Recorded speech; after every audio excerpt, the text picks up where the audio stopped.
Martin Hirsch, bonjour. Bonjour Jean-Luc Merci Bourdin. d'être avec nous. Directeur général de l'AP-HP, Assistance Publique Hôpitaux de Paris. Alors il faut expliquer ce qu'est l'AP-HP. 100 000 salariés, 39 hôpitaux, 12 000 médecins et de nombreux centres de recherche. J'ai bien résumé? Oui, c'est à peu près ça. C'est à peu près ça. Et Bien. 8 millions de patients par an. Et 8 millions de patients par an. Vous publiez chez Stock l'énigme du nénuphar. C'est votre journal de bord face au virus au printemps dernier. Nous y reviendrons tout au long de cette interview. D'ailleurs, vous n'avez pas choisi le nénuphar par hasard. Pourquoi ? J'ai appris beaucoup de choses finalement sur le nénuphar. Un nénuphar double chaque jour. C'est bien cela, hein ? Oui. S'il met 29 jours pour couvrir un étang, combien mettra-t-il de jours pour couvrir la moitié de l'étang? Ouais. C'est combien? C'est juste une journée. 28 jours, voilà. Ouais. 28 jours. Parce que, et c'est ça, c'est une manière, le nénuphar, tout le monde a vu Oui. des nénuphars sur un Oui. étang. Oui. Ça double. C'est comme le virus, quand c'est exponentiel. Le mot exponentiel, certains s'en souviennent de leur année de collège, d'autres l'ont oublié. Celui-là nous le rappelle. C'est-à-dire que, prenons les malades. Oui. Si on a 100 patients en réanimation, on peut en avoir 200 la semaine suivante. Si ça double, c'est 400, puis 800, puis 1600. Puis 1600. Progression exponentielle. C'est vrai que ce mot exponentiel revient partout maintenant, à la une des journaux. Progression, nous sommes dans une progression exponentielle. On est dans une progression exponentielle. Ce qui change par rapport à ce qu'on a connu au mois de mars, pour l'instant, c'est le temps de doublement. Oui. Début mars, ça doublait tous les 3 jours. Là, dans la population générale, ça double tous les 15 jours. En tout cas, c'était ce qu'on voyait la semaine dernière. Dans nos hôpitaux, ça double toutes les 3 semaines ou tous les mois. Donc, ça double plus lentement. C'est pour ça que on ne sent pas la même urgence que celle qu'on sentait au printemps. Mais il y a aujourd'hui un doublement et c'est pour ça qu'on a tous envie de casser cette dynamique et on peut la casser. Bien, on peut la casser. On va en parler, Martin Hirsch. Mais une question directe. Sommes-nous entrés dans la deuxième vague ? C'est une question directe. Moi, je ne sais pas faire de réponse directe à cette question. Non, mais parce que la question est tellement... Elle est tellement connotée, elle est connotée de qualifier. Oui. Et par ailleurs, si je peux juste me permettre... Nous ne sommes jamais sortis de la première. Si, bien sûr qu'on est sortis. Si. On a vu au mois de juin, oui. Alors que tout le monde s'attendait à un rebond après le déconfinement, on a vu un moment de calme. Moi, je le vois quand on regarde, par exemple, les personnels. Au mois de juin, pendant le printemps, on a eu à peu près 5000 personnes qui ont été contaminées parmi les personnels de l'assistance publique sur 100 000. Au mois de juin, il y avait 22 contaminations, presque rien, si je puis dire. Juillet, 68. Août, 250. Première semaine de septembre, 100. Voilà. Donc, c'est reparti. Quand je dis méfions-nous du vocabulaire, une des erreurs qu'on a probablement faites pendant le printemps, c'est trop raisonner par rapport à nos références passées. Donc, on avait connu le SARS, vous vous rappelez, 2003, etc. Bien sûr. Et le SARS, il n'avait pas beaucoup diffusé, finalement. Donc, on s'est dit, ça doit être pareil. Donc, se dire que la période d'aujourd'hui va être exactement comme celle du printemps, ça serait aussi une erreur. Donc, on va l'appeler autrement. En tout cas, c'est la dynamique d'automne actuelle, du début de l'automne, et c'est pas mieux. Dynamique actuelle du début de l'automne qui laisse présager un hiver difficile. Un automne déjà compliqué et un hiver qui peut être très difficile, oui. Et un hiver qui peut être très difficile. On n'est pas en train de manipuler les gens par la peur.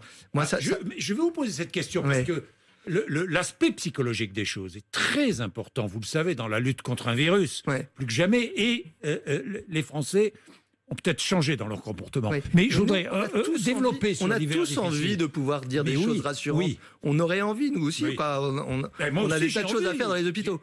Donc, quand on prend un ton grave et quand on dit que les choses sont plus compliquées, c'est pas pour emmerder les gens, c'est pas pour se rendre intéressant, c'est juste parce qu'on a envie qu'ils se protègent, qu'on puisse les protéger. Bon, quelle est aujourd'hui la situation ? Parce qu'on va être concret là. Quelle est aujourd'hui la situation dans les 39 hôpitaux de l'AP-HP ? Alors, quand on regarde du point de vue de l'hospitalisation, on a cette augmentation qui a frémi en juillet, s'est confirmée en août et commence à s'accélérer en septembre. Pour autant, on a beaucoup moins de patients qu'on en avait auparavant. Ce que je vois aujourd'hui, on a des malades en réanimation dans à peu près toutes nos réanimations. Je crois que je n'ai pas une seule réanimation sans malade grave atteint de Covid. Il y en a partout, aujourd'hui, en petit nombre, sauf dans 2 hôpitaux. Lesquels ? Bichat et la Pitié-Salpêtrière, où ils ont déjà plus d'une dizaine de patients en réanimation. Donc aujourd'hui, on n'est pas du tout à la saturation. Mais encore une fois, avec un rythme de doublement, on sait qu'on peut... Alors, est-ce que ces patients sont différents ? Différents au niveau de l'âge, différents avec des comorbidités ou pas Est-ce que c'est différent ? Alors, ce que vous direz si vous aviez un réanimateur de l'AP en face, ce que je ne suis pas. Oui, non, vous n'êtes pas, mais... Il vous dirait une première chose. Toutes les informations vous remontent. Il vous dirait une première chose, c'est que la moyenne d'âge est à 1 an près strictement la même. C'est-à-dire qu'au printemps, moyenne d'âge en réanimation, 62 ans, aujourd'hui 61 ans. On voit une différence considérable. Que dans les patients en réanimation, ils le voient le même type de profil. Donc qu'il y a peu de différence. De la même manière, nos médecins ne considèrent absolument pas qu'il y a eu un changement dans le virus. Ce qui a changé, c'est les couches de la population dans lesquelles le virus a le plus circulé pendant la période d'été, qui sont effectivement plutôt chez les plus jeunes, qui sont a priori moins sensibles, sauf s'ils ont de fortes comorbidités. Et donc, c'est pour ça qu'on n'a pas l'impact aussi fort et aussi immédiat dans les patients qui sont hospitalisés ou en réanimation. Bien, il y a des médecins, des chercheurs, vous les avez vus, qui signent des pétitions pour dire la communication est anxiogène, on en fait beaucoup trop, les dangers sont exagérés. Est-ce que les dangers sont exagérés, Martin Hirsch ? À mon sens, non. Non. À mon sens, non. Bien. À mon sens, non. Oui, mais regardons ensemble l'aspect psychologique des choses. Oui. Aujourd'hui, le discours reçu par les Français n'est pas le même que celui du printemps. Je veux dire par là que des Français nombreux ne font plus confiance au discours officiel et même au discours des médecins. Pourquoi, Martin Hirsch ? Pourquoi ? D'abord, on a envie d'entendre un certain discours et donc il ne faut pas céder non plus à la facilité de dire puisque la population attendrait ce discours-là, on va lui servir ce discours quitte à se contredire plus tard. Ça, c'est la première chose. La deuxième chose, c'est que il y a eu pendant toute cette période des messages un peu contradictoires.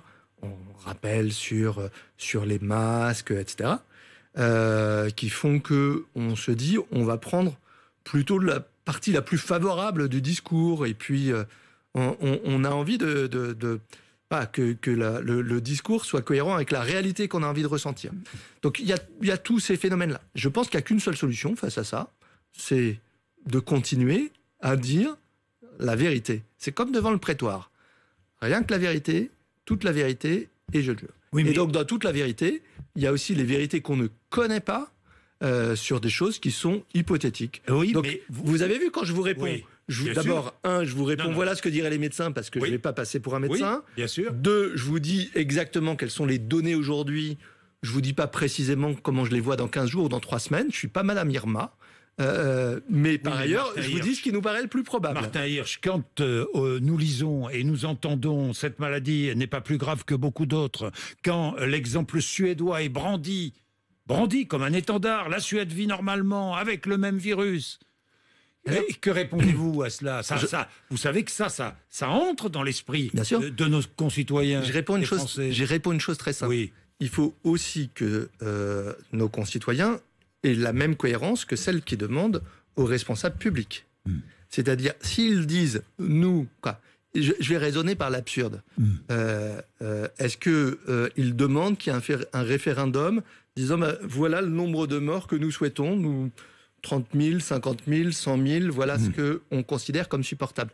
Le non-dit, il est là-dedans. Je veux dire, on considère, et je pense à juste titre, que ce que demandent les Français à leurs responsables publics, médicaux, c'est qu'il y ait le moins de morts possible. Moins de morts possible, ça veut dire un certain type de comportement, ça veut dire un certain type de mesure. S'ils considèrent que Voilà. On a exactement le même sujet sur la voiture et la limitation de vitesse, c'est exactement le même sujet. Voilà. On ne peut pas avoir en même temps pas de limitation de vitesse et moins de morts. Voilà. Donc il y a un moment, voilà, c'est tout. Alors que l'enjeu soit démocratique, que le débat existe là-dessus, mais on ne peut pas avoir l'un sans avoir l'autre. Alors hier, d'autres médecins, des professeurs de médecine, ont demandé aux Français d'éviter les rassemblements privés. C'est une bonne chose, parce qu'il y a des mesures à prendre, là. Oui. On est d'accord. Oui. Rassemblement privé. En Grande-Bretagne, pas plus de 6 personnes. Est-ce qu'on doit, en France, établir les mêmes règles ? Alors je ne sais pas si c'est les mêmes règles, mais il faut probablement réduire... pardon, je vais faire juste un tout petit truc d'explication. Nous, on vient d'enlever notre masque pour 10 minutes, on va le remettre parce qu'on a cette distance-là, etc. On l'avait juste à la dernière seconde. C'est déjà, on pourrait se poser la question, mais on l'a fait comme cela. Mais il y a beaucoup de gens qui portent leur masque 10 heures par jour, pendant qu'ils marchent, pendant qu'ils sont dans leur bureau, etc. Oui. Très bien.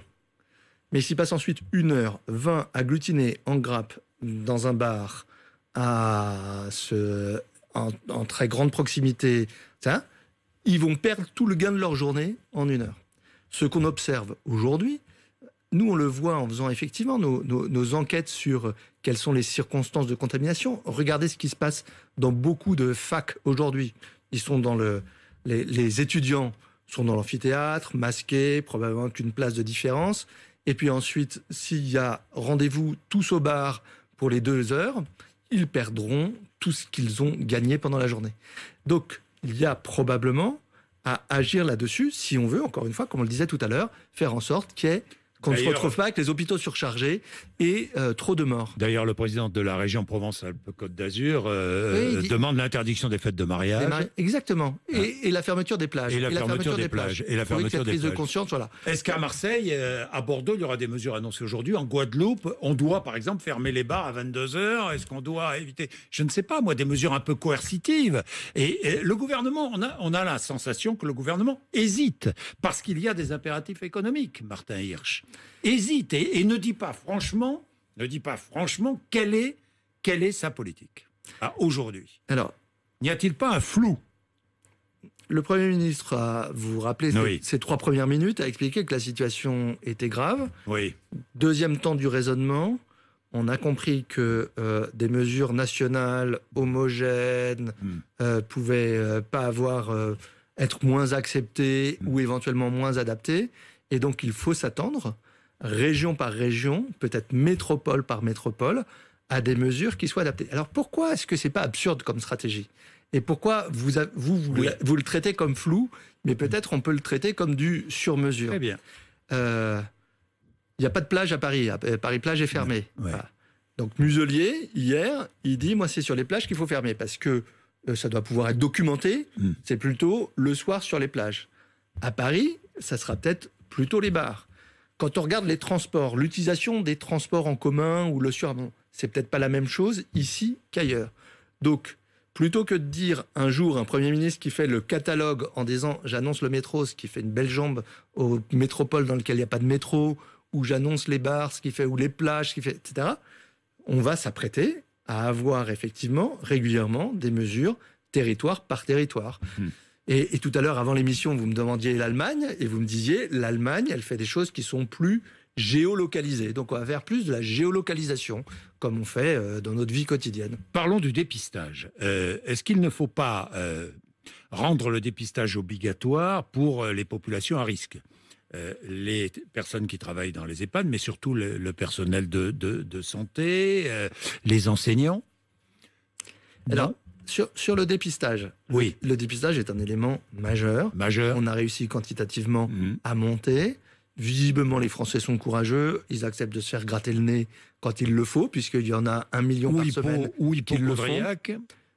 Non, pas hypochondriaque. Je pense pas hypochondriaque. Non, je pense que plutôt responsable. Hein. On a dit d'un côté qu'il y avait un petit côté parfois de contradiction et d'insouciance. Là, il y a un côté de responsabilité. Ceci a un impact sur la rapidité du dépistage. Oui. Rapidité, mot-clé. Et donc, c'est pour ça que nous avons engagé les moyens de pouvoir mettre à disposition le plus vite possible des tests rapides qui ont 2 avantages. Tests antigéniques. Antigéniques. Oui. Des tests Vous voulez antigéniques. qu'on fasse par opposition Oui. À PCR. PCR, c'est donc Oui. l'ADN ou Voilà. l'ARN qu'on va multiplier. Voilà. Et là, c'est la capsule du virus dont on va regarder si on la trouve présente ou pas. Bon, quand ces tests antigéniques, quand est-ce qu'ils seront... Alors, quand est-ce qu'ils seront commencés? Vendredi Oui. dernier. Ils ont commencé vendredi. Nous, on a commencé vendredi dernier Oui. à regarder comment ça fonctionnait. Mais quand est-ce que le public pourra les utiliser? On va continuer dans les jours qui viennent. Il faut qu'un arrêté soit pris pour autoriser à ce qu'il soit utilisé hors laboratoire. Un arrêté Oui. ministériel. Je pense qu'il va être pris Quand? rapidement. Je pense qu'il va être pris rapidement. Dans la semaine? Très certainement. Très certainement. Dans la semaine, nous aurons la possibilité, Dans la- d'avoir recours à des tests antigéniques. Dans la semaine, ces tests seront utilisables, seront Oui. autorisés. Je rappelle les deux différences. La première différence, c'est qu'effectivement, on a le résultat au bout de 20 minutes. La deuxième différence, c'est qu'on n'a pas besoin de les faire dans des laboratoires de biologie spécialisés, ceux dans lesquels il y a aujourd'hui la queue ou le débordement, Alors, qu'il s'agisse des publics ou des privés. Alors, ces tests, je les trouverai où? Alors, ces tests, ils resteront entre les mains de professionnels de santé, Oui. mais qui pourront...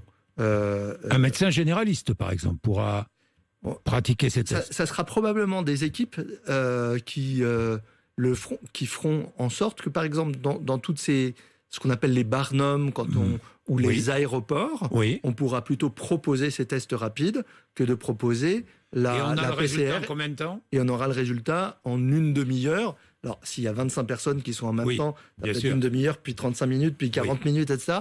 Mais c'est cet ordre de grandeur. Et donc, c'est pour ça qu'on se décarcasse beaucoup sur ce sujet-là. Oui, je Parce sais. que je pense que ça peut À la PHP. vraiment... À la PHP et partout. Et partout. Hein. Nous, on a essayé Fiabilité, de faire en sorte- fiabilité de ces tests? Fiabilité de ces tests, tout à fait adapté à du dépistage. Alors là aussi, on va prendre 2 secondes quand je disais... vous êtes symptomatique, vous avez rencontré quelqu'un de symptomatique, le test rapide n'est pas pour vous. Allez dans un laboratoire, faites un test PCR. Vous êtes simplement... vous avez été dans un rassemblement de beaucoup de monde, où vous ne savez pas quelle est exactement votre situation, ou etc. Là, le test rapide est la bonne réponse. Parce qu'il est moins sensible, un peu moins sensible. Pour vous donner un ordre de grandeur, on estime que sur 10 patients contaminants repérés par la PCR, probablement le test rapide en repérera 9. Mais c'est super intéressant parce que c'est exactement ce qui se passe dans nos têtes. Donc on dit, est-ce qu'on préfère en perdre 1 sur 10, mais en gagner beaucoup en faisant plus, en allant plus vite et en permettant de prendre les mesures? C'est ça le raisonnement de santé publique qui fait que je crois qu'il y a un consensus pour considérer que c'est un outil complémentaire utile. Donc avant la fin de la semaine, nous pourrons être testés de la sorte. Attendez, pardon de raccourci. Mais non, mais c'est possible parce que j'ai entendu, vous me dites que dans la semaine, le gouvernement... Oui, mais alors, je vais vous dire pourquoi. C'est pas par pinaillage ou etc. Oui, alors allez-y, voyez, Martin. Quand le ministre a annoncé qu'on y allait, le lendemain, notre standard a été débordé par des appels qui se demandaient dans quel... la semaine dernière, on a obtenu les tests. Vendredi, on a commencé à regarder. Cette semaine, il y aura probablement l'autorisation de pouvoir faire d'autres opérations. Je pense qu'on fera d'autres opérations de réglage. Je ne vais pas vous dire où et quand, mais cette semaine, il se passera quelque chose. Aujourd'hui, on dispose de 100 000 tests, donc déjà, c'est pas des millions par rapport à ce qui pourrait être fait. Et ça veut dire que je pense, courant septembre, d'ici la fin du mois de septembre, on pourra rajouter ça à cet arsenal et prendre l'habitude de pouvoir l'utiliser. Et courant septembre, c'est ça le public pourra y avoir accès. Je pense. Avant la fin du mois de septembre. Sauf s'il se passe quelque chose d'ici là qui vienne contredire. Mais c'est à peu près ça. Donc c'est pas cette semaine, ça continue à être l'autorisation de pouvoir roder le dispositif. J'ai 2 questions, Martin Hirsch. Le traçage. Où en sont ces fameuses brigades sanitaires dont on nous avait beaucoup parlé? Alors, il y a 2 moyens de faire le traçage. Il y a un moyen de plateforme téléphonique qui se fait par l'assurance maladie, les médecins et les équipes de l'assurance maladie, qui, je crois, appellent à peu près tout le monde. Comment ça marche? Chaque personne qui se fait tester dans un laboratoire, ça remonte dans un système informatique. Le système informatique arrive à l'assurance maladie. On connaît chaque jour le nombre de gens positifs. Et je crois dans la journée, on les appelle en leur disant « Vous avez eu un résultat positif, dites-nous qui vous avez fréquenté, pensez à vous isoler, etc. etc. » Avec comme problème le délai pour aller dans le labo, le délai de rendu dans les des résultats. Et puis, on a mis en place en parallèle un deuxième système pour aller au-devant des personnes. C'est un système qu'à Paris, on appelle le système Covisan, dans lequel des volontaires ou des professionnels vont directement chez vous pour pouvoir éventuellement prélever votre entourage. Et donc, on va arriver à faire à peu près 1000 interventions par jour. 1000 interventions par jour. On va arriver à 1000 interventions par jour. En Île-de-France. 1000 interventions par jour. J'ai une dernière question sur les vaccins. Je sais que la PHP est partenaire. Où en est-on? Où en est-on? Alors, on en est au début. En tout cas, oui. Les vaccins, dont je rappelle que on ne sait pas quand on aura le vaccin contre Covid, on sait quand on a le vaccin contre la grippe. On l'a aujourd'hui. Oui, on l'a aujourd'hui. Hein? Donc là, le message aujourd'hui, au lieu de spéculer, personne, le type qui vous parierait 100 balles pour le jour d'arrivée du vaccin contre le Covid, c'est un type qui peut prendre des risques. En tout cas, celui qui sait vous dire que le vaccin contre la grippe existe et que plus on l'utilise, mieux on sera protégé, y compris contre le Covid, parce qu'il n'y aura pas la confusion entre les deux, celui-là, il ne prend pas beaucoup de risques. Et le message qu'on peut faire passer à tous nos auditeurs, n'ayez pas peur du vaccin contre la grippe. Nous, la communauté médicale, qui n'est pas toujours unanime, elle a été unanime pour dire poussons la vaccination contre la grippe, cette année encore plus que les autres années. Et le vaccin c'est quand on en appelle au civisme, il y a un civisme de la vaccination contre la grippe, il y a un civisme des professionnels pour le faire. Et le vaccin contre le Covid, pas avant l'année prochaine. Je pense pas avant l'année prochaine, effectivement. Merci Martin Hirsch. Merci. Je rappelle le titre de votre livre. C'est passionnant parce que vous avez accompagné toutes vos équipes, tous les patients, tous les malades pendant la crise du printemps dernier. Vous racontez ça au jour le jour face au virus. C'est absolument passionnant. L'énigme du nénuphar aux éditions Stock, oui. Et c'est ces équipes qui ont été fabuleuses. Ouais. Et voilà. Et donc il faut leur faire confiance quand elles disent aujourd'hui, la situation nécessite la plus grande vigilance. Merci beaucoup Martin Hirsch. Il est 8h56, RMC BFM TV.